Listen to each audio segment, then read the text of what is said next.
Antes do início, eu solicito gentilmente a todos que permaneçam com seus telefones, que permaneçam com seus microfones desligados, né? Quando é presencial, a gente pede para desligar o telefone.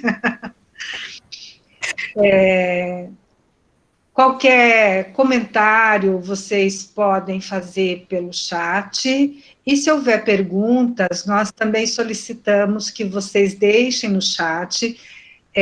Há duas pessoas que estão lendo o chat que vão selecionar para nós duas ou três perguntas que nós vamos encaminhar para o professor Ivo no final. Infelizmente, não dá para responder a todas as perguntas, né? Mas essas poderão orientar um comentário final. Para a abertura oficial do evento, eu convido a coordenadora do nosso programa, a professora doutora Sueli Maria Ramos da Silva, para quem passo a palavra. Então, boa noite a todos e a todas. Sou Sueli Maria Ramos da Silva, coordenadora do Programa de Pós-Graduação em Estudos de Linguagens, cursos de mestrado e doutorado, Universidade Federal do Mato Grosso do Sul. Desde o início de suas atividades, no ano de 2006, o Programa de Pós-Graduação em Estudos de Linguagens, na Universidade Federal do Mato Grosso do Sul, elegeu como objetivo maior contribuir para a capacitação de profissionais da grande área de letras, linguística e artes, e de áreas afins, visando ao exercício das atividades de pesquisa, de ensino e de extensão. A base da proposta do programa sustenta-se no aprofundamento dos estudos teóricos e empíricos acerca das ciências da linguagem, sendo esta tomada como elemento constituinte da cultura, oferecendo subsídios para uma revisão crítica nas contribuições da linguística, da literatura, das artes e de áreas afins, para os processos de leitura verbal, não verbal, de produção textual, de análise de práticas de objetos semióticos, de análise linguística e de análise literária, com suas relações com outras áreas do conhecimento. Tais propósitos têm orientado as ações do programa na busca de integração das linguagens nas propostas das disciplinas, bem como nas linhas de pesquisa e nos projetos de redação e de tese em desenvolvimento. É com imensa honra e satisfação que anunciamos a aula magna do PPGEL, com a presença do professor Ivo Assad Ibri, marcando o início das atividades do segundo semestre de 2020. Meus agradecimentos ao professor Ivo por ter aceitado o nosso convite e à professora Heloísa pela mediação nessa noite. Agora, então, passo a palavra novamente à professora Heloísa, que fará a apresentação do professor Ivo Assad Ibri. Heloísa.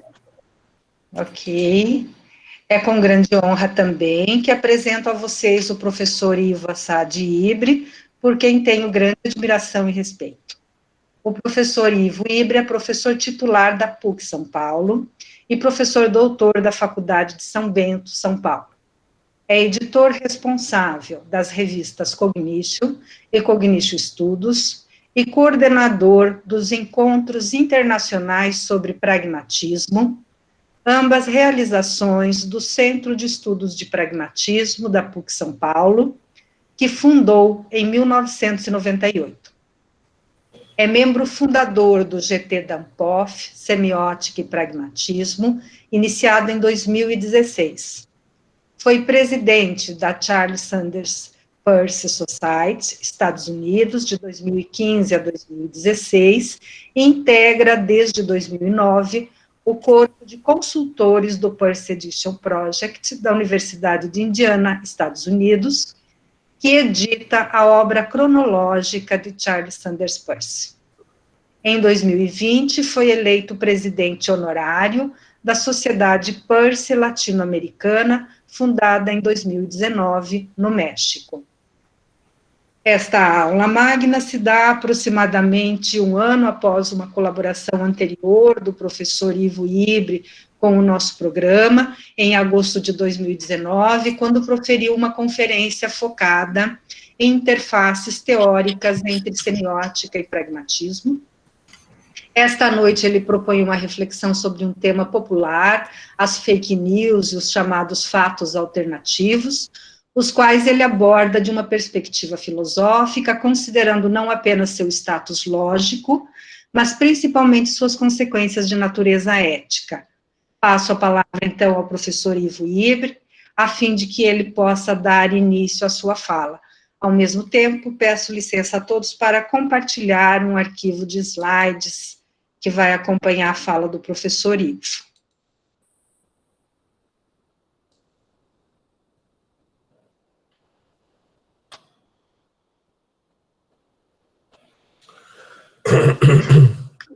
Bom, boa noite a todos, a todas, colegas, professores, alunos.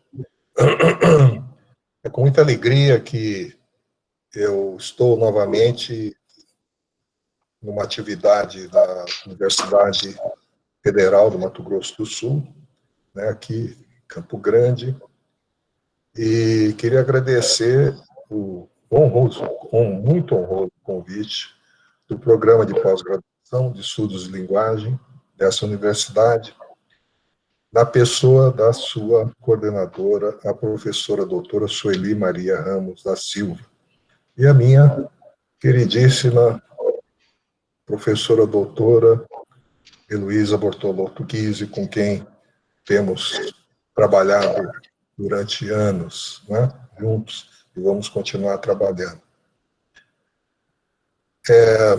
O tema que eu propus para essa aula é um tema que me parece candente, né? Um tema até de uma certa forma, em face dos outros temas que se levantam em filosofia, é um tema muito recente, muito novo, né?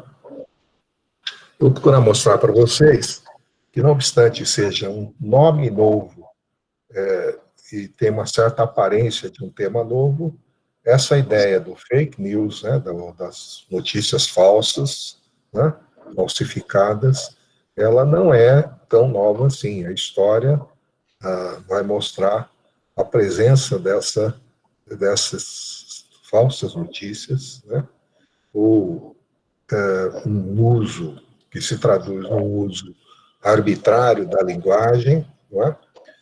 E que hoje, de uma certa forma, virou, em face da explosão midiática que nós temos, não é? Ela se torna até uma, digamos, mais potentemente deletéria, não é? Do que na antiguidade, não é?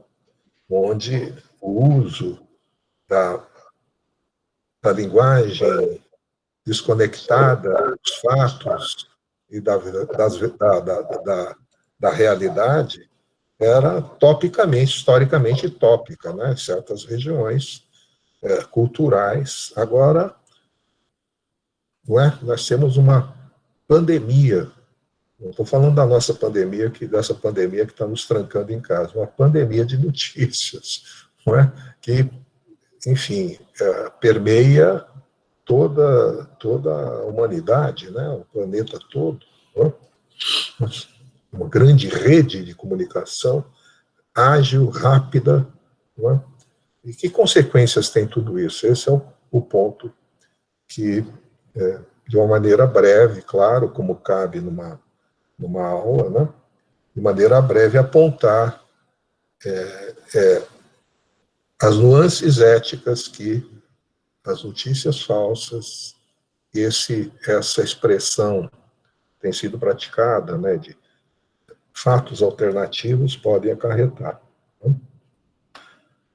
Então, podemos começar, Heloísa. A Heloísa vai gentilmente manusear alternar os slides.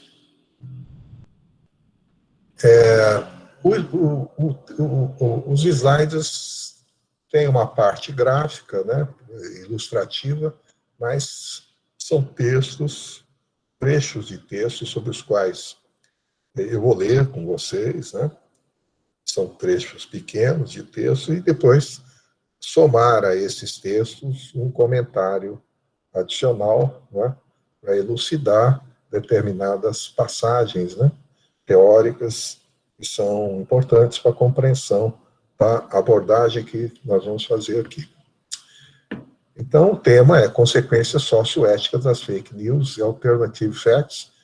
Esse alternative facts era da época em que foi lançado essa expressão, ela ficou tão popular quanto os fake news. Os fake news agora está ganhando de baseada, né? E os fatos alternativos já estão sendo considerados, já estão sendo tratados ou nomeados já na língua do país onde ele está sendo discutido, né?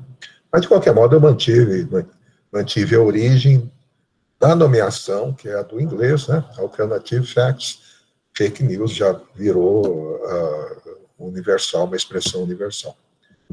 E uma análise semiótica, né? Que significa uma análise dos signos produzidos e do seu significado, né?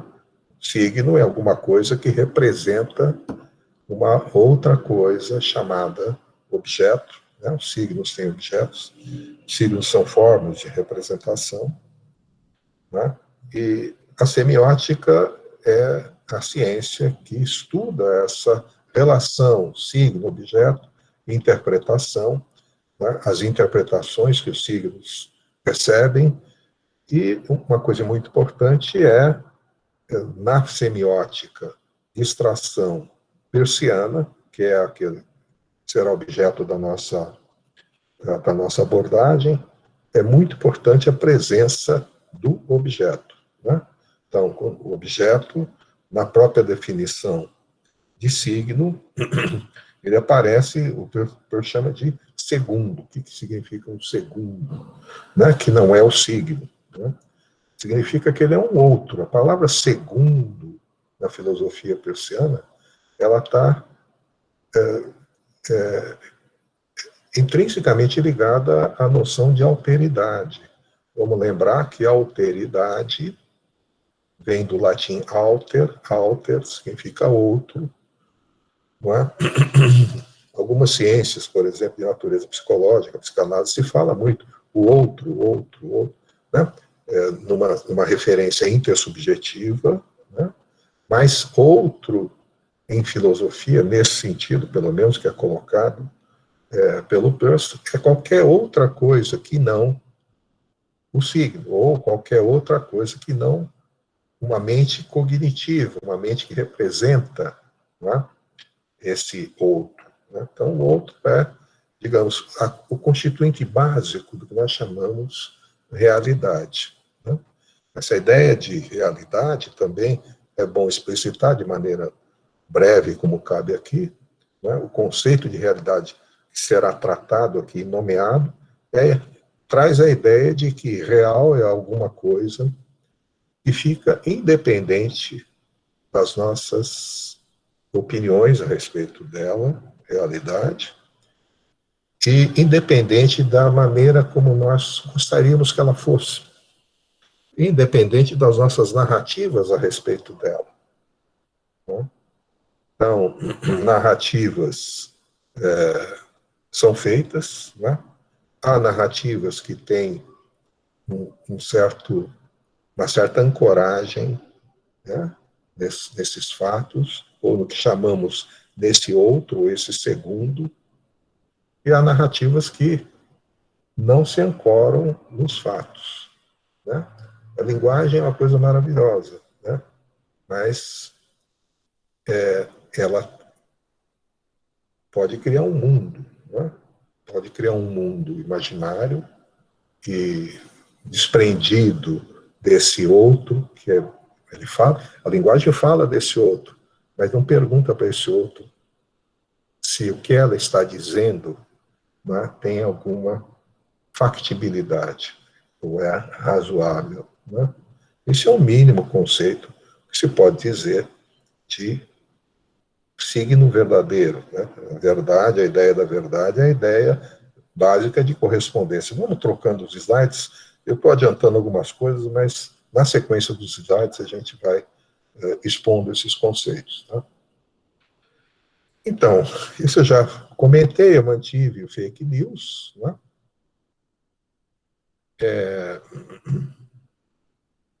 já mantive os fake news, não, porque, afinal, essa é uma expressão internacionalmente que ficou consagrada, né? Vamos em frente. Eu vou utilizar, né, como eu estava dizendo, os conceitos baseados na semiótica e na filosofia de Peirce. E vamos refletir sobre a distinção entre o que seriam true e fake news. O que são true fake news? Ou o que seria o contrário de fake? Fake é falso, falsificado, né? Algo falsificado. E o que é true news? O que seriam notícias ou narrativas, vamos dizer assim, verdadeiras, né? Então, aí já, o fato de colocar fake pressupõe a possibilidade, né, do true news, né? Então, vamos lá. É assim, os fatos, quando se denomina fato alternativo, né, ou simplesmente fatos, que na verdade deveria ser assim, o fato alternativo já envolve alguma coisa estranha, né? Porque o fato parece que não se apresenta como fato, mas que diante de certos fatos nós podemos inventar outros fatos, né? Já que a linguagem tem que se referir a fatos, e esses fatos não são adequados, por alguma razão, essa adequação,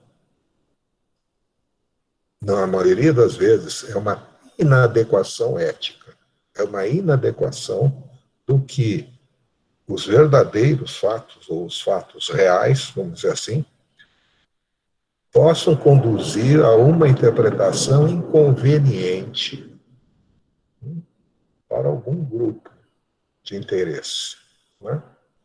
Ora, então, o fato é substituído por uma outra narrativa.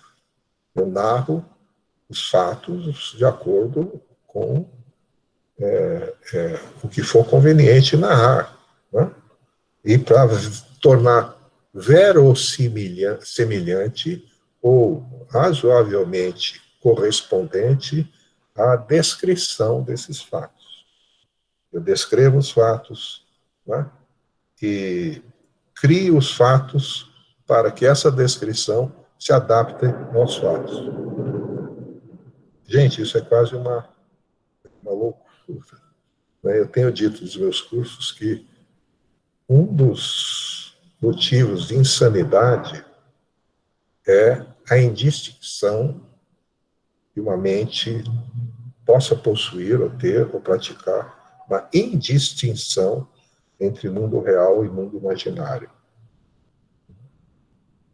Eu imaginar um mundo e trabalhar com esse mundo como se fosse um mundo real, substituir o real por um mundo imaginário, né? Torna tudo muito difícil, né? Porque, no fundo, o que ancora, eu vou falar disso na sequência do trabalho, o que ancora a possibilidade de um acordo, né? Não um acordo contingente, não é? Um acordo promovido por uma sedução linguística, uma sedução discursiva. Eu vou dizer para vocês, isso não é novo, né? Isso remonta à Grécia de Platão, na época dos sofistas, né? Sofistas, a escola sofista não era uma escola que admitia a ideia de verdade, nesse sentido de uma verdade partilhável, né? De algo que reconhecemos como sendo uma realidade comum sobre a qual estamos de acordo, né? Para eles, a visão da realidade é toda relativa à maneira como cada um experimenta o mundo, né? Tem uma impressão do mundo, e a linguagem acaba sendo uma forma, não de representar essa idiosincrasia, vamos dizer assim, da apreensão subjetiva de cada um de um mundo, né? Tornando, portanto, a linguagem incompetente de ser o veículo condutor de uma experiência comum, que possa ser partilhada por todos como uma experiência que legitima a verdade do que está sendo dito. Ora, como essa experiência não é partilhável, estou falando dos sofistas, né? Isso é quarto século antes de Cristo. Como essa realidade não é partilhável, já que cada mente, cada ser que experimenta, né, o mundo experimenta de um jeito, portanto, isso que em filosofia se chama um certo relativismo cognitivo ou experiencial. A linguagem, ela não perde o seu papel de mediação, de condutora de mundos comuns ou de experiências comuns, e se torna um instrumento de sedução, né? Diziam eles, eu não busco verdades, isso é Protágoras, um dos grandes nomes da escola. Eu não busco verdades, eu invento razões. Quarto século antes de Cristo. Não sou um pouco atual isso? Eu não busco verdades, eu invento razões. Né? Bom, muito bem. Vamos continuar nos slides, isso vai acontecer, né?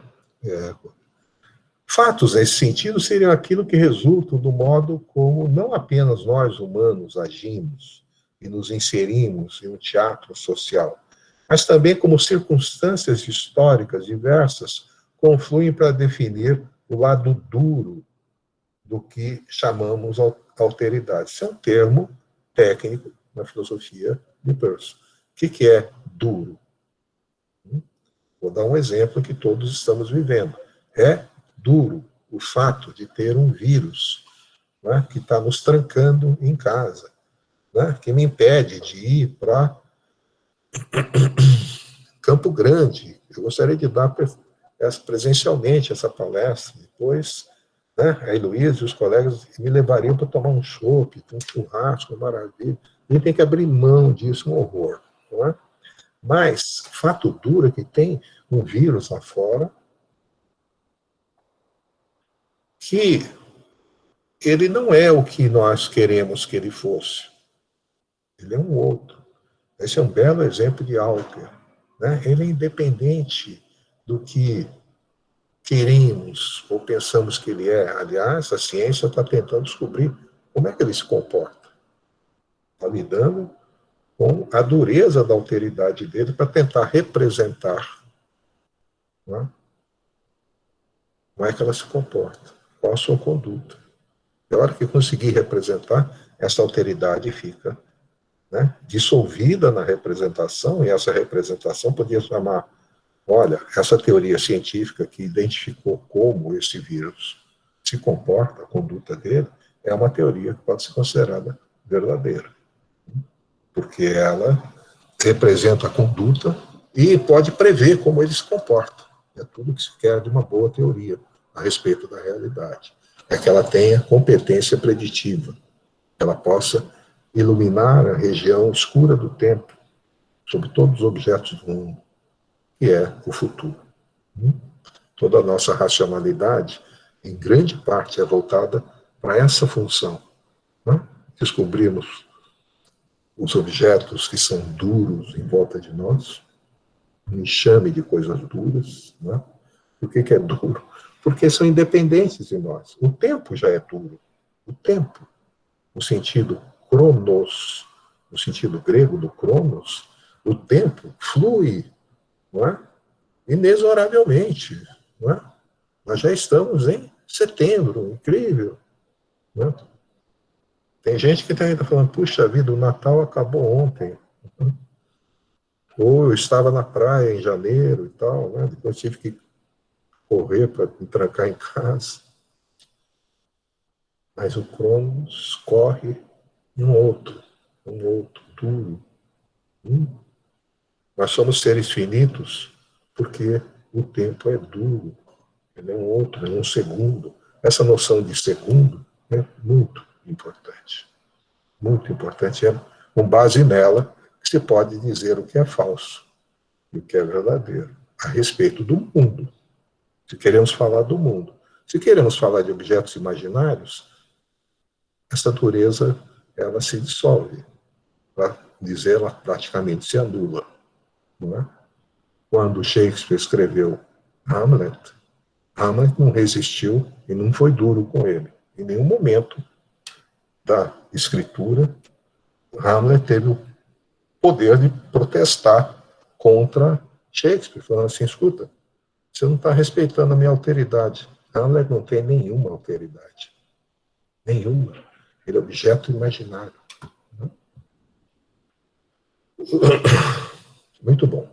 Vamos continuar, né, mais um pouco, dizendo, chamamos de alteridade, né, esses fatos duros.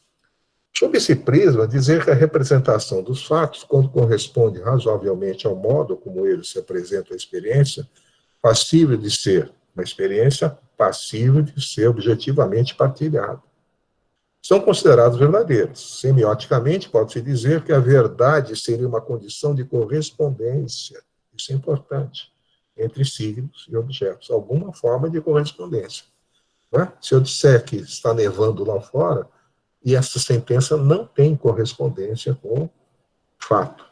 Se eu disser que tem uma noite aqui em São Paulo, uma noite razoavelmente gostosa, foi um dia de sol e tal, ela está agora com 18 graus, ótimo, excelente, 18 não, 20 e poucos. Né? Essa sentença, signo, essa construção sígnica, corresponde a um estado de coisas que nós partilhamos, e, portanto, ela é verdadeira, é um estado de coisas partilhável. Não é? Então, vamos em frente.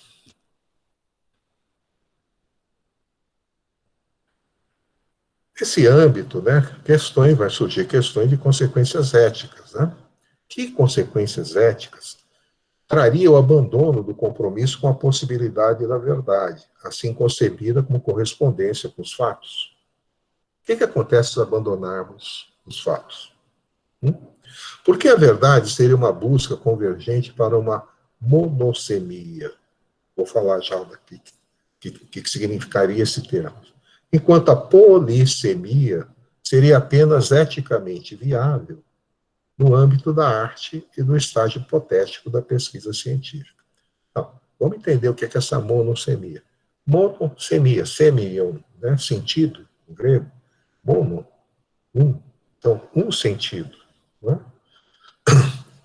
Vamos admitir de uma maneira bastante geral, aquilo que é verdadeiro, não é socialmente verdadeiro, né? Por exemplo, como é em ciência, ou como é nos fatos comuns de vida, como eu acabei de dizer, tem uma noite lá com a temperatura tal, não é?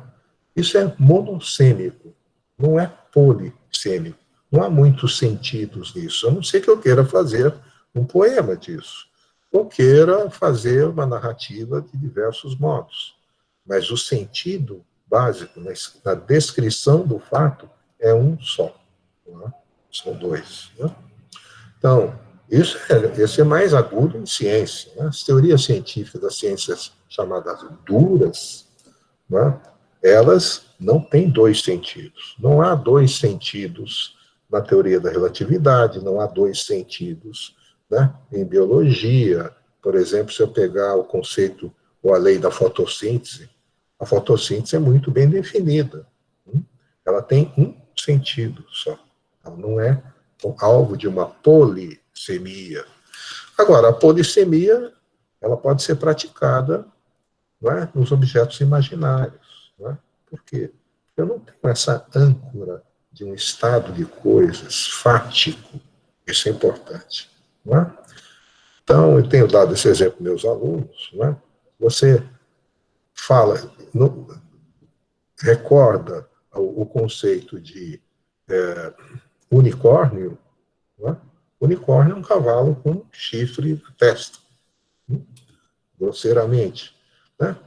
Se eu disser que os unicórnios têm olhos azuis e alguém dizer que tem olhos verdes, essa questão não pode ser resolvida, né? Mas ela é objeto de arbítrio. O que os unicórnios fazem? Em muitos sentidos que eu posso dizer sobre a conduta dos unicórnios. Estou dando um exemplo de um objeto imaginário simples, mas vamos pensar uma obra de arte complexa, né? Que sentido tem, que sentidos possíveis teria o concerto, aliás, é lindíssimo, né? Quem não ouviu, recomendo que ouça. Concerto para piano número 21 de Mozart, um dos das grandes obras-primas que a humanidade ganhou desse gênio. Concerto para piano número 21, Mozart. Tá? Depois você coloca no YouTube e você vai ver que eu tenho razão no que eu estou dizendo. O que aquilo significa? Estaremos de acordo sobre como vai tocar o coração de cada um? Claro, eu estou falando de sentimento, mas mesmo uma narrativa possível, né, que aquela obra poderia estar associada a algum estado de coisas mundano, isso é, de mundo. Né? Então, isso é típico das grandes obras de arte. As grandes obras de arte, o sentido delas apontam para muitas possibilidades de leitura, de significação, né? E de sentir. Né? Então, aí a ideia da polissemia. Então, a polissemia, nesse sentido, né, ela pode ser praticável no âmbito da arte, no âmbito da pesquisa científica, quando ela ainda está na fase da hipótese. Quantas hipóteses estão sendo, nesse momento, levantadas a respeito do comportamento, das características, das propriedades do coronavírus? Muitas. Né? Existe uma hipótese? Não, existe, suponho, várias, né? Tem vários centros de pesquisa, pesquisando por um caminho, por outro, testando, né? E vendo para onde as coisas vão. Ou testando, mediante depois observação, saber qual hipótese é factível. Portanto, há múltiplos sentidos sobre descrição de conduta. Só que a ciência ela não pode ficar estacionada ou estagiar na polissemia da hipótese. Ela vai ter que definir e caminhar na direção da monossemia. Isso, de maneira geral, de maneira muito sintética, seria um caminho para o verdadeiro. Né? A verdade é, no fim, uma ancoragem última, né, da representação do signo, da teoria. Ela fica ancorada, né, num estado de coisas finalmente representado com legitimidade. Né? E aí, então, isso é interessantíssimo. A arte não precisa sair da polissemia para a monossemia. A arte monossêmica, né, eu preciso informar que deixa de ser arte. Né? A arte justamente é essa região da cultura, e região semiótica, isso é, dos signos, onde a ideia de multiplicidade de sentidos é factível. Vamos em frente.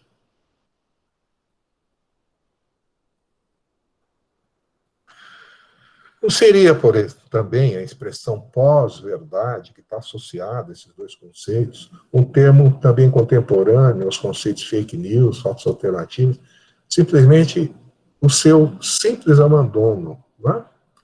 É um termo que, quando se fala pós-verdade, significa o abandono da verdade, né? Simples abandono, assumindo, assim, uma arbitrária autonomia do discurso, a saber, de independência de uma possível faticidade que ia legitimar a verdade. Então, pós-verdade significa, vamos parar de falar de verdade. Uma pós-verdade seria alguma coisa que transcendesse até a ideia de verdade. Né? E que, digamos, deixou de ser uma obrigação da investigação, do discurso, da circulação de signos. Né? Como é que nós vamos agora conviver com o pós-verdadeiro? O pós-verdadeiro, no meu entendimento, é o abandono do verdadeiro. E que consequências tem? Tudo isso incide no mesmo ponto. Vamos em frente.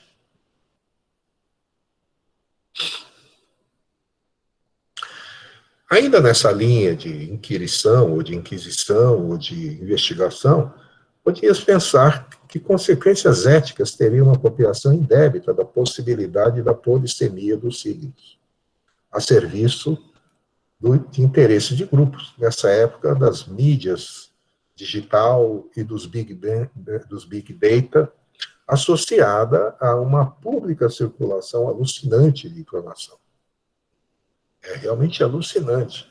Né? Hoje em dia, você é bombardeado, né, por essa ideia do Big Data, né? Você é bombardeado diariamente, e você é mapeado, na verdade. Né? Você entra na internet e começou o mapeamento das suas tendências, dos seus gostos, daquilo que você gostaria de escolher, etc. Né? Isso é interessante. Né? Você experimenta comprar um livro na Amazon. Você compra, fecha negócio, vai entregar tal dia, você paga com o seu cartão, e em seguida a Amazon começa a perseguir você. E tal, se você comprou esse livro, por que você não compra um outro? Isso não é ela, a farmácia faz isso. Qualquer coisa, né? É incrível. Isso, inclusive, é feito, eu vi outro dia um vídeo, né, daquele canal curta lá da TV a cabo, como a eleição do Trump foi baseada nessa espécie de mapeamento, né, do gosto dos eleitores, da tendência dos eleitores, e como uma vez mapeado essas tendências e gostos e volume de escolhas, né, as escolhas que as pessoas tendem a fazer, elas seriam objeto de alvo de notícias, né, que descredenciaria o adversário. As coisas que ele gosta e as coisas que ele não gosta. Né? Receber uma notícia a respeito de uma conduta de uma pessoa que ele despreza essa conduta, né? Eticamente, etc. Então, uma coisa extraordinária. Né? O poder da circulação das mídias. Não estou falando nada de novo, mas eu estou falando de uma coisa de natureza ética. O uso disso, né? E a falsificação, né, da informação. A falsificação da notícia, a falsificação dos signos, né? O descompromisso, né, em relação, voltado para um fim. Quando se fala fim, se está falando de ética. Vamos ter isso em mente. Né? Isso é, nós agimos, e podemos agir racionalmente, com inteligência, com lógica, né? De maneira econômica, em termos de tempo, estratégia, mas em direção a quê?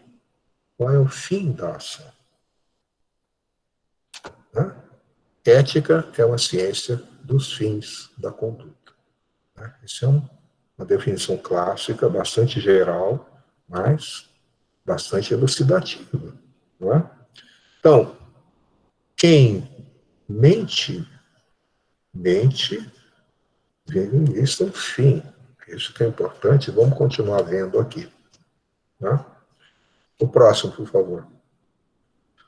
Fake news, eu estou colocando FN para abreviar, né? Não são algo novo. Né? A história mostra abundantes exemplos, certo? Como a propaganda nazista, né? Tem algumas figurinhas aí tiradas, né, da época, selos, né? E em sistemas políticos totalitários, onde se praticava, ou até ainda se pratica em alguns, né, uma versão oficial dos fatos. Essa é a versão oficial dos fatos. Né? Dá medo isso, né? Versão oficial dos fatos, uma versão que é conveniente ao poder, de acordo com a conveniência da natureza política. O próximo. né? Vamos considerar esse 2.1 agora, duas classes de fake news, tá? Fake news. Então, eu pensei, estava imaginando, né, que são duas categorias de fake news. Uma é, digamos, eticamente, intencionalmente inidônea, né? E a outra fica por conta do erro, do equívoco. Vamos ver. A primeira são erros de procedimento da mídia. Tais erros de procedimento podem ser e são frequentemente corrigidos pela mídia em questão. Esse é o exemplo da seção Erramos, não é? Da Folha de São Paulo. Né? A Folha de São Paulo, às vezes, solta uma notícia e no dia seguinte falou besteira, não tinha dados, já põe lá, erramos, olha, aquilo não era assim, é assado, e tal, etc. A notícia era falsa, mas não houve má fé, não houve dolo, né, como se diz, mas houve equívoco, erro. Né? Muito bom. Essa é a primeira fase. A próxima, Heloísa, por favor. Né? E são aquelas notícias falsas, fake news, são intencionalmente produzidas como tais, que buscam direcionar a opinião pública a determinados focos de interesse de grupos. Isso é o mais comum. Né? Então, escuta, nós queremos que esse grupo, ou o público, ou a maioria das pessoas, pense em X. Então, nós vamos inventar razões para pensar X. Né?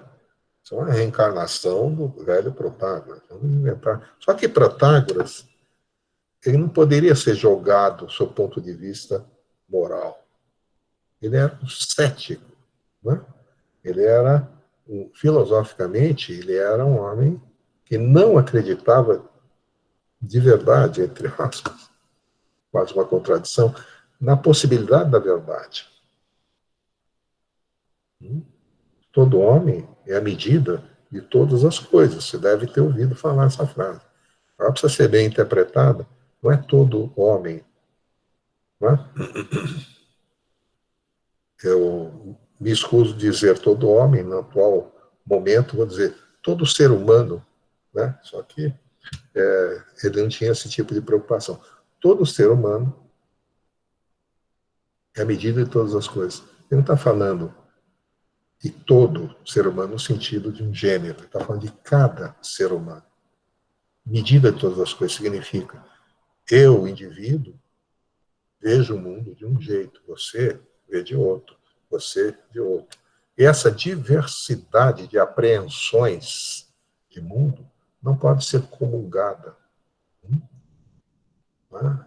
Há até um aspecto trágico, né? De uma espécie de solidão, de interiorização de um mundo experienciado dentro de cada ser, né? E que não pode ser comunicado. Gorgias, né? É o outro grande nome da escola, vai dizer, olha, ele não pode, essa apreensão não pode ser transmitida.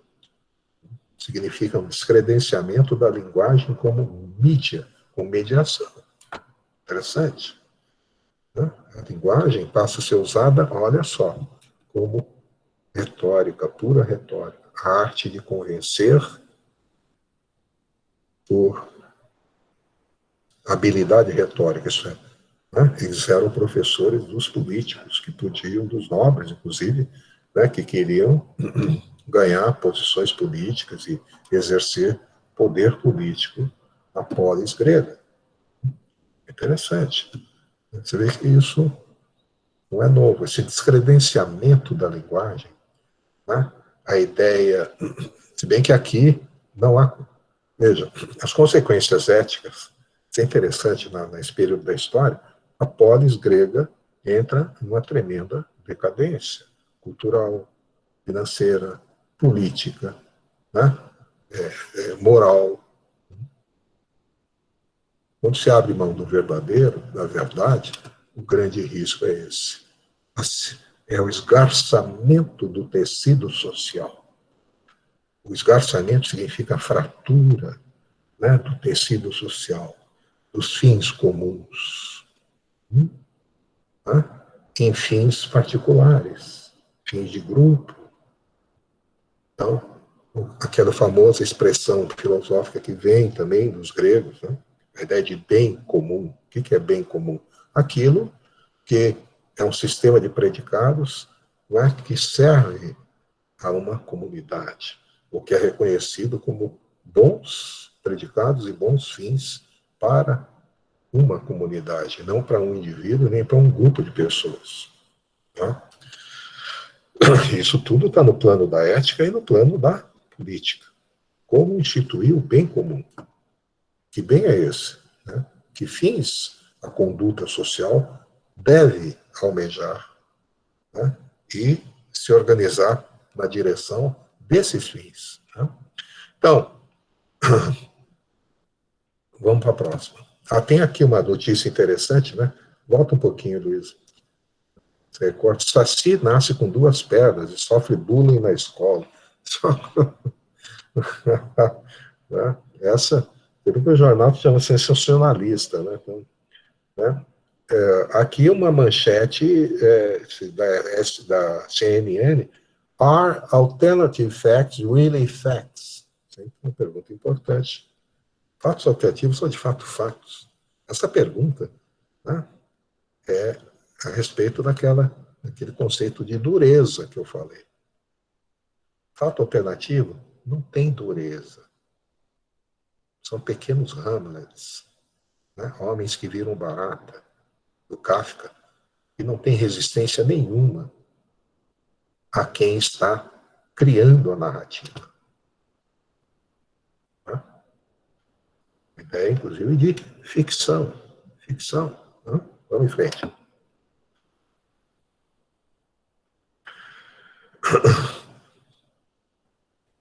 Vamos ver o que esses tipos de fake news podem ser pensadas, né?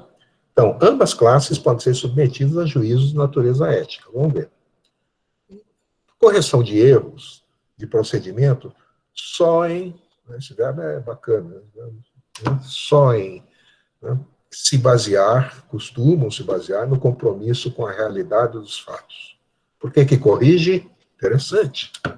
Por que o jornal foi corrigir? Porque o fato desautorizou a notícia. E o fato está aberto à experiência da comunidade, razoavelmente. Se não imediatamente, mas logo vai aparecer. Então, o jornal tem um princípio ético de ancorar a notícia no fato. Esse é um princípio de procedimento, de conduta. E quando ele percebe que a notícia não está ancorada, ele vai lá e corrige.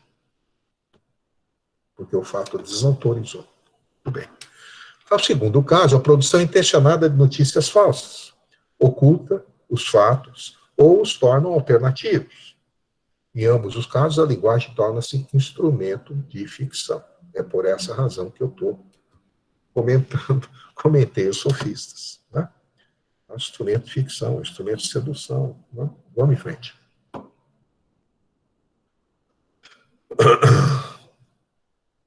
Vamos ver. Agora eu vou introduzir uma questão técnica, né, de terminologia, que é importante, que eu vou trabalhar com ela.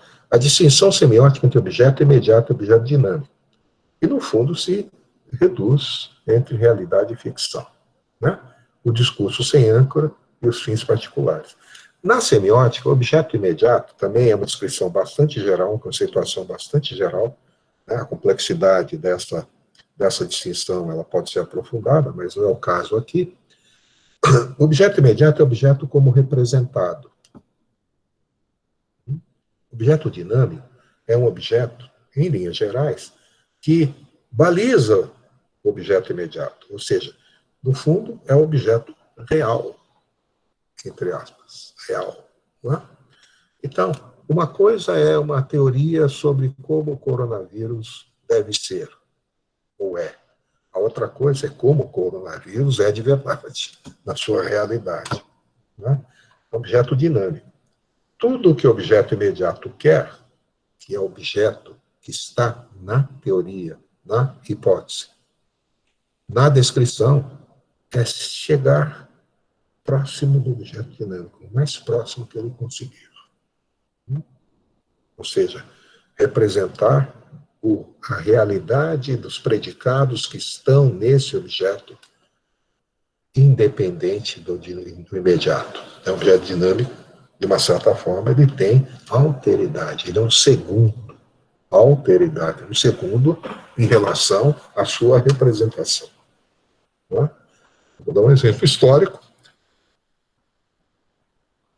Antes de Copérnico, de Galileu, né, Renascença, não é?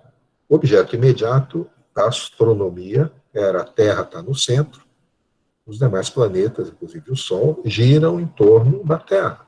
Esse é o famoso sistema geocêntrico. Esse é o objeto imediato. Né? O objeto dinâmico é que o Sol estava no centro e não deixou de estar lá porque os homens narravam, não é, o sistema astronômico dessa maneira. Uma coisa é a narrativa, outra coisa era o que de fato estava acontecendo. Quando o sistema passa do geocêntrico para heliocêntrico, o Sol está no centro, os demais planetas giram em volta, né? Então há uma aproximação entre o objeto imediato, aquilo que está dentro da teoria e que é o referente da descrição, e o objeto dinâmico. Isso para compreender de maneira mais didática essa relação. Vamos em frente.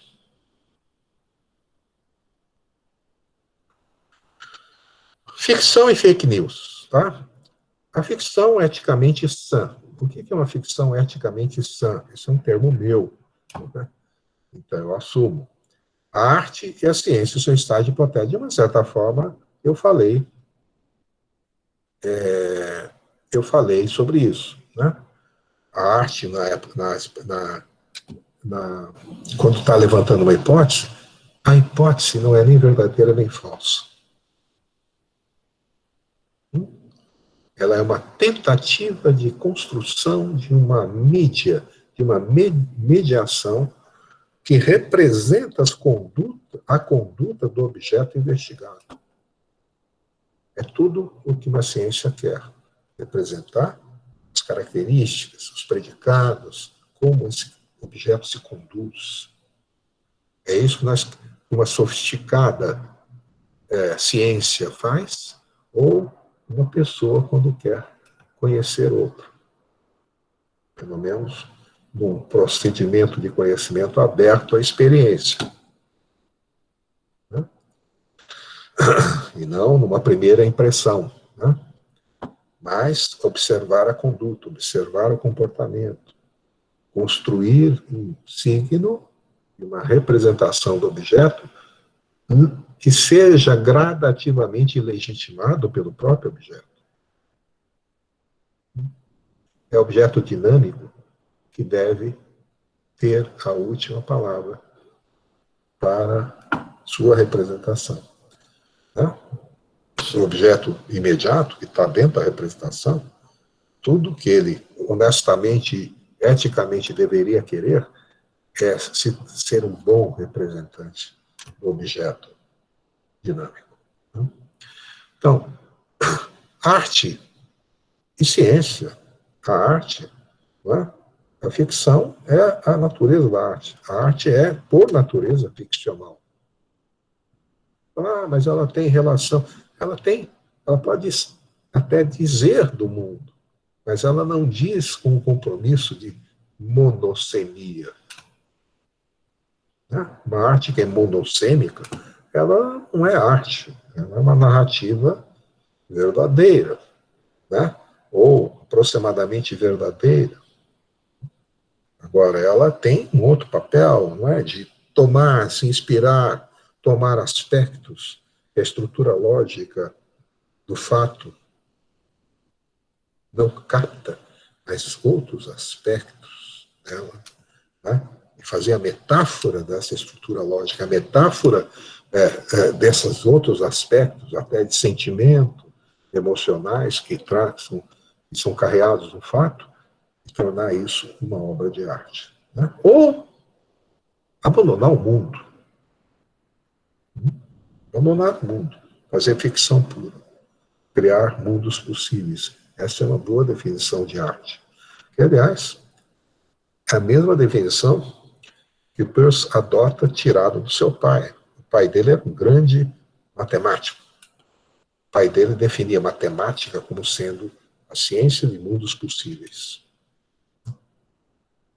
A arte também é digamos, não vou falar uma ciência, né? Mas ela é um corpo de produção de signos, de mundos possíveis. É uma construção de mundos possíveis. A ficção deletéria das fake news, e aí sim, é uma indistinção entre o imaginário e o real. Isso, quando é feito de maneira intencional, ela envolve questões de ética. E quando isso toma uma mente de maneira inconsciente até, uma pessoa que não distingue mais realidade de imaginação, né, ela deve ser objeto de análise psicanalítica, né, porque, de fato, é uma mente complicadíssima. Né? Não tem noção do que é o imaginário, do que é o real. Está aqui o meu amigo Pavan, celebridade da psicanálise, que pode me confirmar como isso é foco de muitas doenças de natureza psíquica. Uma indistinção entre realidade e imaginário. Vamos em frente.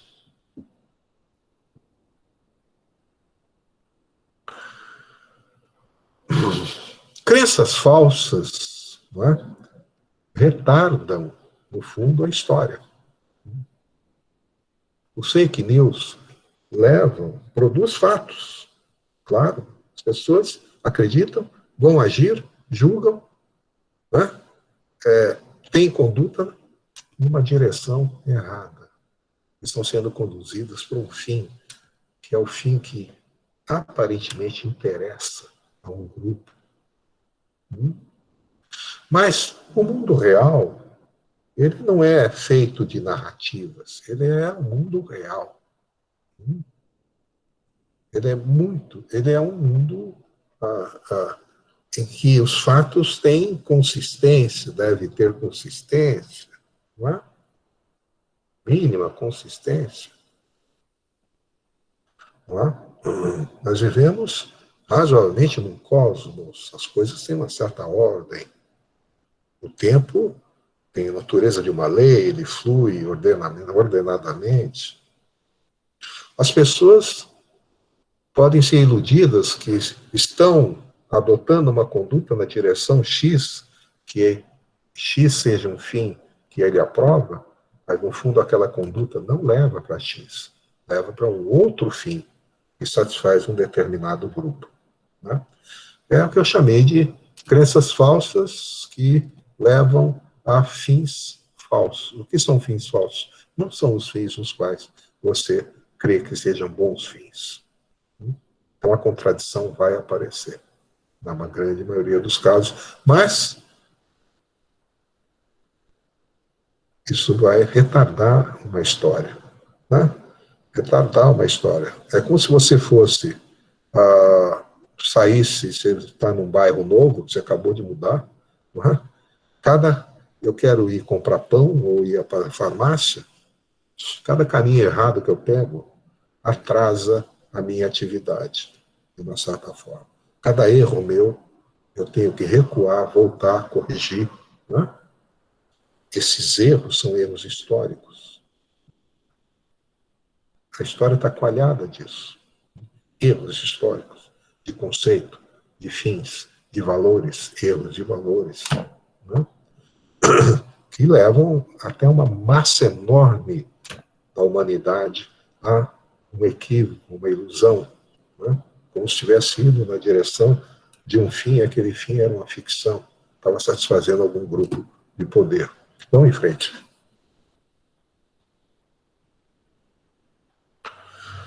Eu agora trago, de maneira breve também, né, a teoria das crenças de Peirce, que ele, no fundo, essa é uma divisão minha, né, ele fala em 4 tipos de crença. Eu fatorei isso e digo que essas crenças podem ser classificadas em científicas e dogmáticas, né? As crenças científicas, eu vou dizer, elas não são exclusividade da ciência nem dos cientistas. Isso é importante, vou explicar por quê. Mas vamos ler aqui. Há crenças de natureza científica, interação sígnica entre o objeto imediato e dinâmico. Então, uma crença científica é uma crença que é construída numa interação, um esforço de interação entre narrativa, teoria, conceito e fato. Não é? É uma interação, um diálogo. Isso não é exclusividade dos cientistas. Quando eu quero conhecer alguém, uma pessoa, uma situação, não é? E a última palavra vai ser da experiência. Vai ser de como esse objeto de conhecimento vai se apresentar para mim. E é ele que baliza o caminho da representação e a construção da sua representação. As crenças dogmáticas de natureza não fenomênica, né, que eu chamo de transcendentes ou coagidas, elas têm em comum uma espécie de inacessibilidade do objeto dinâmico. Né? Ou seja, o objeto dinâmico não é acessível. Você tem que se contentar com o objeto imediato. Vamos ver. Eu vou analisar cada uma delas também muito brevemente. Crenças dogmáticas de natureza tenaz. O tenaz é confinamento do objeto imediato apartado do objeto dinâmico. Significa, a teoria se fecha. Ela se fecha. É como se é uma crença que cercada de muro, né, que fica anestesiada do fato. Os fatos acontecem, e se eles forem perturbadores, ela não quer nem ver os fatos. Ela se aliena do fato e permanece com as suas crenças. Se você fizer um balanço nas suas relações humanas, né, espero que você não tenha, mas muitas pessoas têm e conhecem pessoas tenazes. Isso é pessoas que cristalizaram as suas ideias, sua visão de mundo, suas opiniões, e não vão mudar. Não estão dispostas a mudar, não obstante a experiência esteja apontando a direção da mudança. Vamos em frente. Então, as crenças de natureza científica é uma interação sígnica entre os objetos imediatos e dinâmicos entre linguagem e realidade. Não se trata de exclusividade da ciência. Eu acabei de falar, podemos ir para frente. As crenças dogmáticas de natureza não fenomênica, né, inacessibilidade do objeto dinâmico, transcendentes, as que tratam de um mundo inacessível à experiência. Né? Por exemplo, a crença religiosa é uma crença, do ponto de vista lógico, transcendente. Não é? Os objetos não são objetos de experiência. Nós, infelizmente, não podemos ser. Kant, né? O velho Kant, vai discorrer sobre isso, né? O que é fenomênico, o que não é fenomênico, né? O que é matéria de experiência. Como é que não podemos saber se a alma é imortal ou não, do ponto de vista de uma investigação? Não tem como investigar isso, a não ser crer, né, que após a morte, né, a alma sobrevive e vai para algum outro lugar. Esse outro lugar também, muitas teorias, as religiões falam, né? Inferno, paraíso, nada disso é fenomênico. O que é fenomênico? Aquilo que possa parecer, que seja matéria de experiência e sobre a qual podemos ter um acordo de opiniões. Né? As crenças religiosas são alvos são construídas numa multiplicidade de pressupostos, de leitura, às vezes no mesmo texto. Né? O cristianismo mesmo tem uma série de approaches, abordagens diferentes, interpretações diferentes. Né? Qual é a correta? Isso não pode ser resolvido. Né? Isso é Kant. Não podemos resolver isso. Né? Agora, o que é interessante é que há um risco nisso. Né? como usar ou se valer de uma crença que não pode ser demonstrada, né, não pode ser evidenciada, e como muitos grupos de natureza religiosa fazem uso político, né, de verdades que não podem ser demonstradas. Que se fala em nome de uma transcendência, esse é um mundo que transcende esse nosso mundo, como se ele fosse real, como se ele fosse, ou se essa pessoa tivesse acesso, né, a esse mundo e pudesse descrevê-lo de maneira clara, e as pessoas tivessem que aceitar, assim, né? Isso é muito complicado, né? A cisânia entre razão, conhecimento, lógica e fé. Né? Kant, por exemplo, ele não vai destruir a fé. O que ele faz é destituir, por exemplo, a teologia de caráter científico. Ela não é, porque os objetos dela não são objetos fenomênicos. Para alguma coisa ser ciência, para qualquer atividade, ela deve ser composta de duas coisas: uma possibilidade de representação teórica e um objeto que possa aparecer, que é o próprio sentido do fenômeno. Fenômeno, no grego, é aquilo que aparece, é aquilo que pode ser experimentado. Então, as outras, o que são coagidas? Crenças coagidas são crenças impostas por força, por autoridade. Né? Então, esquemas tiranos, Estado tirano, né? Eu diria até empresas tiranas, onde o exército, por exemplo, onde o esquema é de autoridade. As pessoas têm que obedecer né, uma ordem, agir naquela direção, né, e, portanto, não tem acesso às razões pelas quais a ordem veio. Né?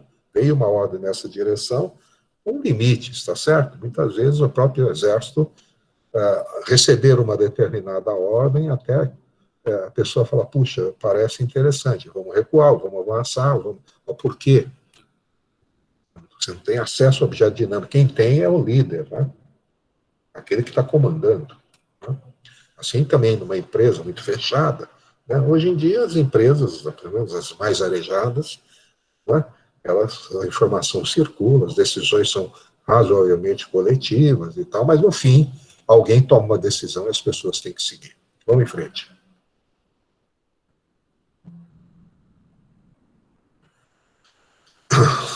A crença mais complicada é a tenaz, né? O confinamento do objeto imediato apartado do objeto dinâmico. Não há diálogo entre linguagem e faticidade. Ela cristaliza conceitos e visão de mundo. Isso é interessante, porque há grupos ideológicos que fazem isso. Né? Tem uma visão de mundo, cristaliza uma visão da realidade, uma visão das coisas, uma visão moral, uma visão das pessoas, né? Que até, digamos, de uma certa forma, preconceituosa, né? O pré-conceito é aquilo que antecede e abandona a construção de um conceito. É um pré-conceito que funciona para ele como conceito. Então, não há diálogo e isso cristaliza conceitos e visão de mundo. Então, veja, imagine um grupo, né, que não vai abrir mão das suas posições. Moralmente, ele está apto a produzir fake news. Está apto. Porque as outras pessoas, ela não está interessada em dialogar, buscar o verdadeiro. Né? Ela quer simplesmente que as pessoas lhe deem apoio. Se somem a ele uma grande massa, né? Importa essa massa, importa esse apoio na direção de um certo grupo de interesse. Vamos em frente.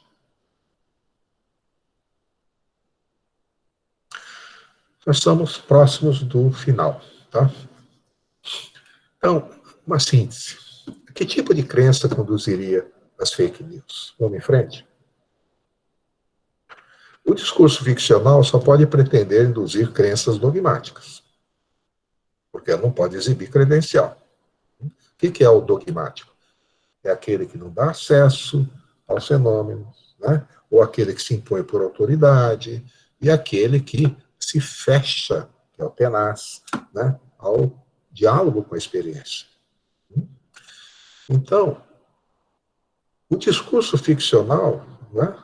Ele deve instilar alguma crença de natureza dogmática. Não é uma crença, a não dogmática é aquela que dialoga com a experiência, que é construída, uma teoria a qual vamos crer como verdadeira, ela é construída com base na observação dos fatos, né? Levantamento de hipóteses, teste de hipóteses, observação dos fatos, precisa muita paciência, precisa muito tempo, precisa um espírito, não de ser cientista, o espírito científico seria isso, né? É o espírito que tem paciência, que deixa o objeto ser, aparecer, né?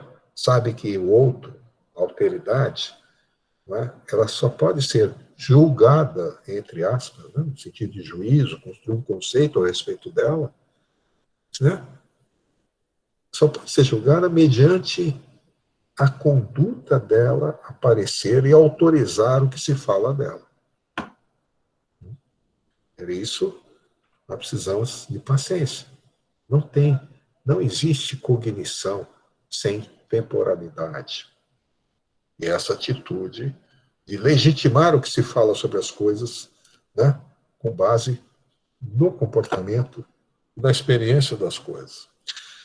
Então, a já mencionada consequência deletéria dos fake news, o retardamento de uma história social que seria lastreada em fatos e fins comuns, não em linguagem que não se reflexiona neles, uma linguagem que não reflete nos fatos, poderá incidir ao menos na esperança de um retorno à realidade fática, conquanto adiada pela sedução ficcional, né? Então, veja, mínimo deve-se manter a esperança de que há uma realidade fática capaz de corrigir as coisas. Mínimo. Porque senão, tudo vira um delírio. Livre dizer é só dizer. A indistinção entre criar uma narrativa e mundo. Né? Vamos em frente.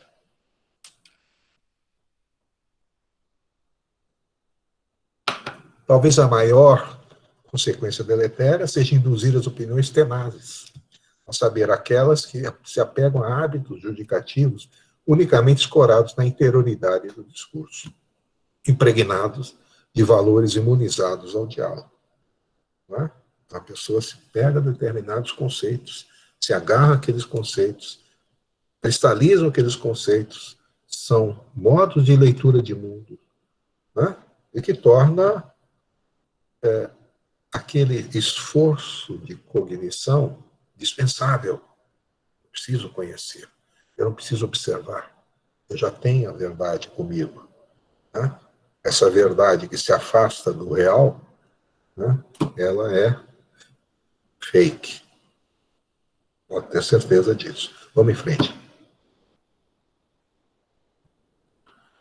A propósito, as fake news frequentemente lançam mão de recursos como o realce de conteúdos sensitivos, né, da linguagem, mobilizando interpretantes emocionais. O que é interpretante? Na página da direita, veja aí. Interpretante é um signo, isso é um termo técnico da semiótica.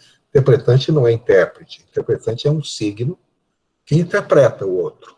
Né? Interpreta o outro. Se eu disser assim, mesa é um signo, representa esses objetos. Nós estamos sentados com o computador. Mas se eu disser, mas o que é uma mesa? E alguém explicar, mesa é um objeto, isso é uma interpretação do signo mesa. E assim por diante. Não é? Os interpretantes são signos que interpretam outros signos. Então, tem interpretantes que são interpretantes emocionais. O que são interpretantes emocionais? São interpretações puramente emocionais, da sua pureza. Nem sempre os interpretantes emocionais andam sozinhos, né? Andam sozinhos. Às vezes eles estão associados à interpretação lógica, à interpretação fática, né? Mas, por exemplo, pode acontecer uma coisa, um fato que eu interpreto esse fato, entendo porque aconteceu, não sei o quê, mas ele traz um sentimento dentro dele. Ele gera em mim uma interpretação emocional. E, às vezes, a interpretação emocional vai se sobrelevar à interpretação lógica. E vai balizar minha conduta futura em relação a situações parecidas. Vou procurar, por exemplo, evitar aquilo, porque me gerou muito sofrimento. Você vê que a emoção está balizando o meu comportamento, minha conduta. Né? Então, mobilizando interpretantes emocionais inaptos a libertar a opinião de um confinamento opaco à faticidade. Quer dizer, aí o emocional significa... uma coisa bacana, ele diz assim, os interpretantes emocionais, eles são sempre totalizantes. São sempre levam a uma espécie de indução totalizante. O que é indução totalizante? Produz proposições do tipo todo, nenhum, sempre, nunca. Então, acaba generalizando as situações experimentais. Vamos em frente.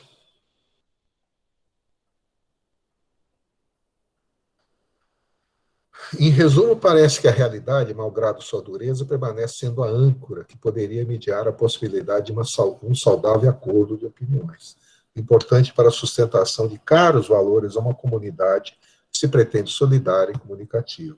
Não é? Então, realidade é aquilo que ancora valores comuns, que devemos partilhar, né? E que é a esperança de que se construir uma sociedade solidária e comunicativa. Vamos embora, vamos em frente. Parece ser legítimo valermos de nossa imaginação para vivermos hiatos necessários em meio à onipresente alteridade da existência. Nós temos direito, imaginação é uma coisa que a natureza nos deu e que é uma faculdade maravilhosa. Podemos imaginar, criar mundos. Não é? E viver, inclusive, ficção. Não é? Isso são hiatos no real que nós criamos. Podemos sair do real e viver esses hiatos. Não é? Experiência estética é fundamentalmente assim, na sua pureza. Nesse sentido, a arte, ao produzir ficção em suas diversas linguagens, extrai do real um sentido mais amplo que o meramente lógico. A arte extrai do real algo além do lógico, complementando o seu conteúdo mais verdadeiro, sem contraditoriamente jamais ser falso. A arte, não é? Ela não é falsa nunca. Ela não tem esse compromisso da correspondência dos seus signos, dos signos que ela produz, com a faticidade. Né? A ideia do verdadeiro é a ideia de monossemia, correspondência bionívoca entre fato e descrição do fato. A arte não é assim. Se ela for monossêmica, ela deixa de ser arte. Mas ela vai em busca do que há no real de possibilidades. Aquilo que é elemento livre, né? Aquilo que nos fala diretamente nos fatos ao coração e que completa, não é, essa narrativa lógica dos fatos. Vamos em frente.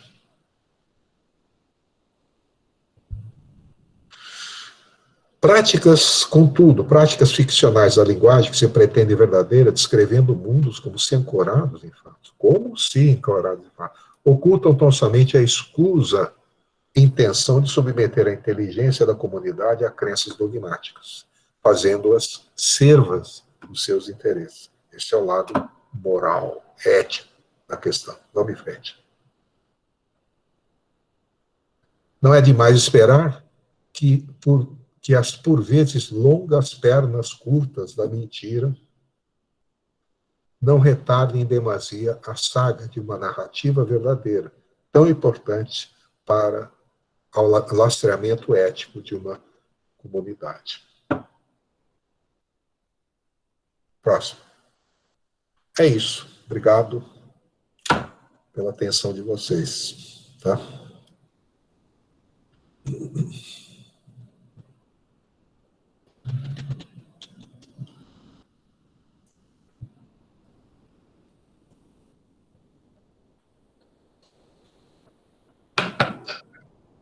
Eu retomei meu microfone aqui.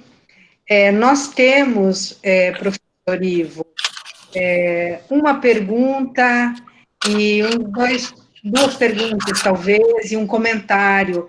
Eu acho que eu poderia ler, né? Tem vários comentários curtos, mas eu vou ler primeiro um comentário da Luciene Bonfim, que diz assim: interessante essa questão do mundo real e mundo imaginário. A patologia está muito relacionada à prisão, tanto no mundo real quanto no mundo imaginário. O indivíduo saudável é aquele que consegue transitar de maneira natural entre realidade e fantasia. Muito preso à realidade nos adoece, bem como ficarmos somente numa situação fantasiosa.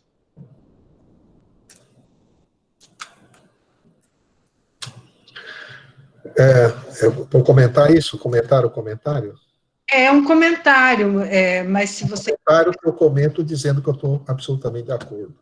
Absolutamente de acordo. Aliás, o finalzinho do que eu estava dizendo é que é o seguinte: nós temos o direito ao imaginário, mas nós temos uma noção do imaginário, não sabemos quando estamos no mundo de ficção. Né? Ninguém acorda de um pesadelo e fala assim: nossa, e agora, como é que eu me livro disso? Talvez como é que você se livra de uma interpretação, como é que eu vou pensar nisso, né? Mas aquele sufoco que você passou num pesadelo, acabou. O pesadelo com pesadelo, que tem, do seu ponto de vista semiótico, ele é puramente uma ficção. Ele é uma metáfora, né? Do que efetivamente possa estar acontecendo. Aí a gente pergunta para o Pavan, o que é isso? O que interpreta? Ele vai dar uma aula sobre o sentido daquele sonho. Mas isso significa que o sonho é uma... Né? Mas que é ficção, é. Essa é a diferença entre ficção e realidade. A ficção pode ser doída em um certo momento, depois passa. Né? Agora, o fato duro da realidade não passa. Ele continua ali.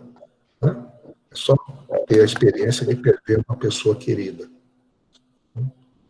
Uma experiência de perda nós temos, humana, perder um amigo, perder uma pessoa querida, perder um grande amor. Essas perdas, elas geram muito sofrimento. E se você falar, não aconteceu, o fato vai te dar uma banana. Vai te obrigar a reconhecer. Né? Ele está lá. Ele é um outro. Não é o que você quer que ele seja. Agora, Hamlet é o que Shakespeare quis fazer dele. Entendeu? A gente quer brincar de Deus, o artista faz isso. Brincar de Deus é fazer ficção. Eu pego uma narrativa, começo a construir, crio personagens, situações, e os personagens vão fazer o que eu quiser.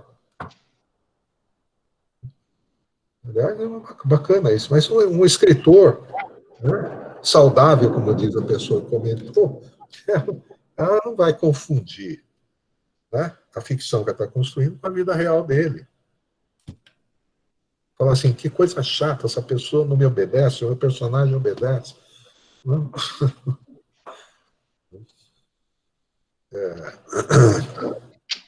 A vida real, a realidade é dura. Eu acho que essa palavra é muito boa. Por que é dura? Você tem que engolir esse sapo. O que é engolir? Você tem que admitir que ele é outro, observar as remediações. Até o nosso passado é um outro, né? Você consegue mudar o que você fez ontem? Pensa bem. O que eu fiz ontem? Eu fiz não gostei do que eu fiz. Então, te dou um lenço, você fica chorando, porque não dá para voltar e mudar. Então, tem o fato, você vê a realidade do fato vivido, também ele tem uma dureza. Tá?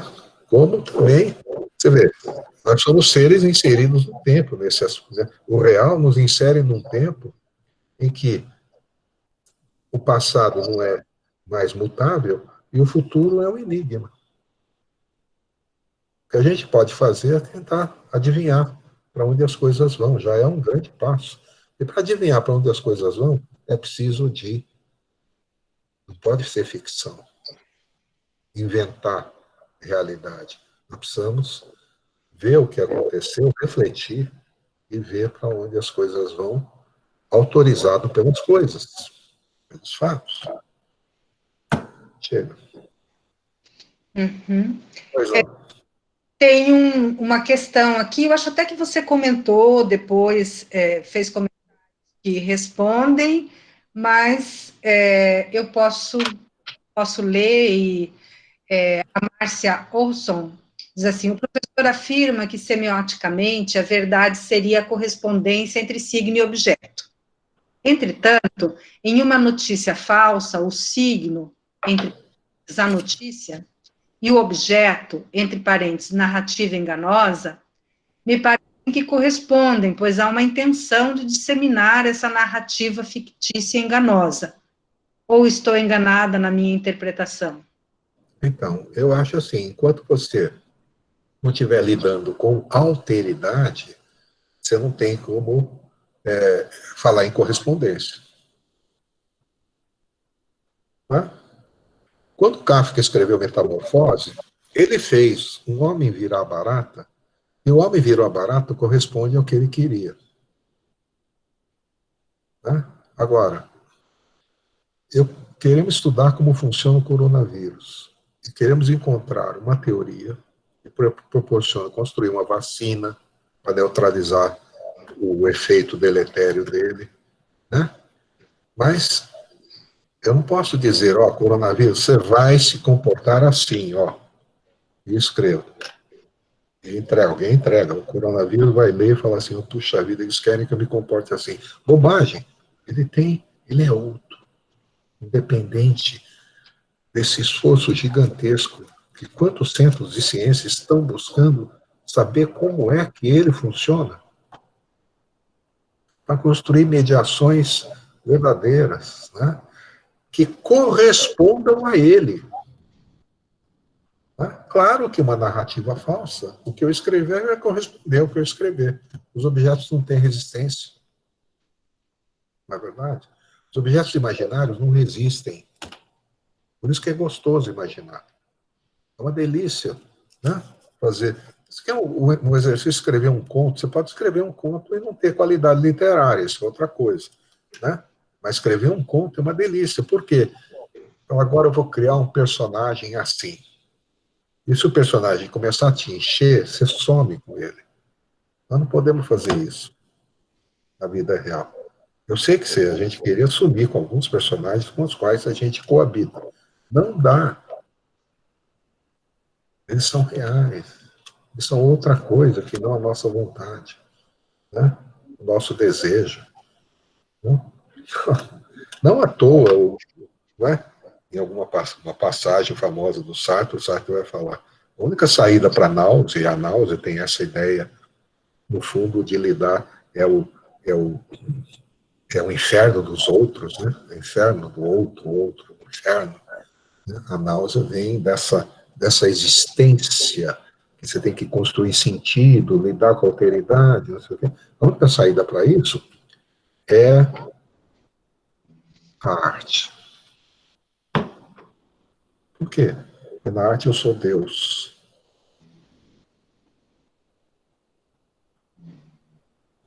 A gente brinca de Deus. Uma delícia. Eu crio. Não é?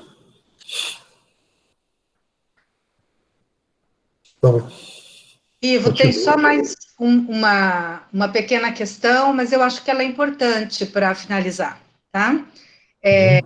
Então, diz assim, então quer dizer, tem a ver com a questão da verdade, né? Então quer dizer que há imparcialidade absoluta pelo ser humano, objetividade absoluta? Você pode repetir, desculpe? Então quer dizer que há imparcialidade absoluta do ser humano, objetividade absoluta?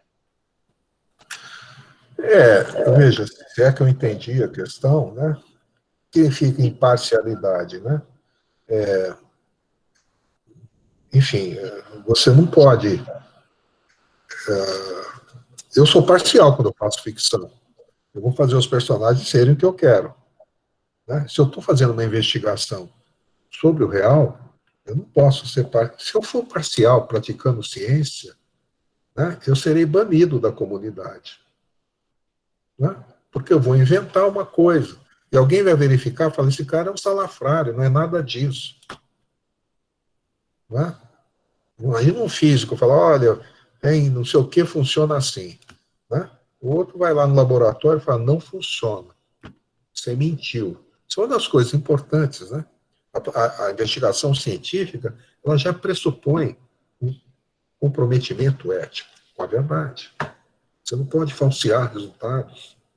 Você não pode ocultar dados. Né? Ou seja, você vai investigar de verdade, a direção, a investigação na direção do verdadeiro implica uma atitude moral de let it be, diziam os filósofos de Liverpool. Né? Let it be. Então, let it be você tem que deixar o objeto ser, mostrar-se, sem ser parcial. Né? Na medida do possível, deixar ele ser, exibir a sua conduta. Né? Para que ele seja representado e a representação seja legitimada por ele. A última palavra é do fato, não é da teoria. Ok. Eu vou, então, encerrar a sessão. Em nome do Programa de Pós-Graduação em Estudos de Linguagens, da UFMS, eu agradeço imensamente a fala do professor Ivo Ibre, que sempre tem a brilhante capacidade, não é, de passar dos fatos mais mundanos a reflexões filosóficas de alta densidade teórica, nos manter atentos aqui. Há vários agradecimentos aqui no chat, professor Ivo. Eu estou lendo aqui também. Você está lendo também, né? Agradeço também a todos que puderam estar conosco, vivenciando esse momento, prestigiando os esforços mútuos para que possamos manter vivas as tradições acadêmicas, né? Essa da aula magna, tão importante para aqueles que escolheram alimentar a mente nesse nosso ambiente universitário, especialmente nesse momento único para a humanidade, né? Então, para nós é muito importante poder manter esses encontros. E, por fim, para aqueles que não puderam estar conosco e também para os que desejarem assistir novamente a aula, eu informo que a gravação ficará disponível no YouTube, disponibilizaremos o link na página do nosso programa, do PPGEL, e também na página do Centro de Estudos de Pragmatismo da PUC São Paulo, no Facebook. Então, eu agradeço a todos. Se o professor Ivo tiver mais algum comentário, ou a professora Sueli, eu posso passar a palavra. Luísa, gostaria só um comentário rápido, só queria agradecer imensamente a qualidade da palestra, né, da gente manter aqui as tradições. Então, professor Ivo, só tenho como agradecer muito a sua fala hoje. Muito obrigada. Bom, eu é que agradeço, imenso prazer de estar com vocês.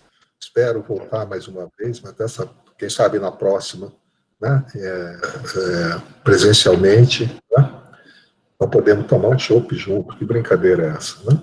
Certo? E agradecer a minha querida Heloísa, agradecer a Sueli e a todos os colegas que tiveram a paciência de me ouvir até agora. Eu não esperava aí, então, eu esperava, quando eu falei para a Heloísa, eu falei, só vai demorar uma hora e pouco, então acabou passando. Né? Eu sempre falo mais do que eu gostaria, mas então o tema também é muito provocativo. Então, muito obrigado e boa sorte a todos, protejam-se, álcool gel nas mãos e na alma. Eu falo isso para meus alunos, para eles ouvirem muita música e ler bastante poesia. Muito obrigada. Estou encerrando a gravação, então. Boa noite a todos. Boa noite. Obrigado.